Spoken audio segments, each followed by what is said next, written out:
c'est clair, hein, c'est le Maroc et la CAF qui ont comploté contre votre personne parce que Maître Senghor n'accepte pas certaines choses. Que malheureusement, à ce niveau-là, une certaine catégorie de dirigeants africains, ceux du monde arabe, il faut dire les choses telles qu'elles sont. Il fait mal aux Sénégalais, c'est que il parle de coup d'État, de trahison. Vous savez, quand on parle, par exemple, du Maroc ou du président de la Fédération marocaine, je dis que c'est pas forcément le président de la Fédération qui est forte.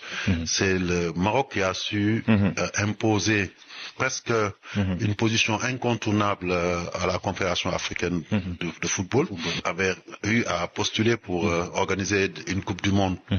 Et à 2 reprises, ils ont échoué.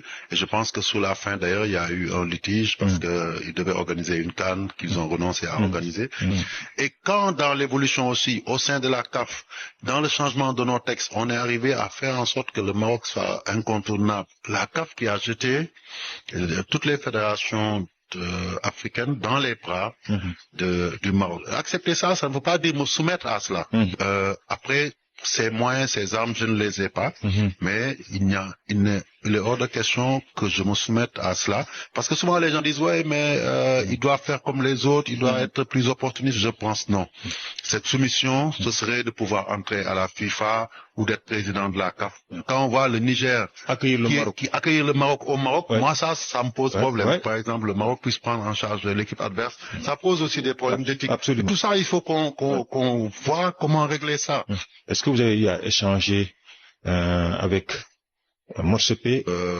Patrice, on a échangé par message. Bon, je lui ai dit, je lui ai posé la question de savoir est-ce que, en regardant ceux qui ont été élus, c'est cet équilibre et cette égalité tant recherchée par nos ancêtres, c'est-à-dire les premiers présidents, les chefs d'État jusqu'au président Mandela.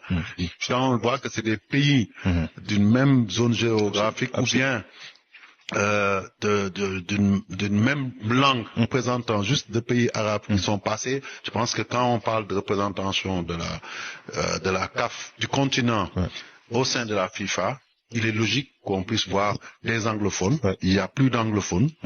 Il y a un seul francophone, c'est Pelé, et le reste, c'est des représentants des pays arabes.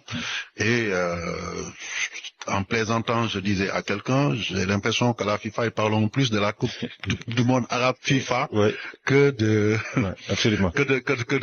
des compétitions africaines. Donc, alors que Dieu sait qu'on a des problèmes. Il n'y a plus de diversité. On peut douter de l'existence de cette démocratie dans n'importe quelle institution, organisation ou pays. Il est intolérable que 10% de ce continent-là représente à la FIFA 90% du reste du continent. C'est pas acceptable. Nos chefs d'État aujourd'hui qui ont un rôle à jouer sont interpellés parce que eux-mêmes aujourd'hui, on voit qu'on demande à l'armée française de partir, aux intérêts occidentaux d'être moins présents dans nos continents pour qu'on puisse assumer notre souveraineté. Ça passe par ça aussi.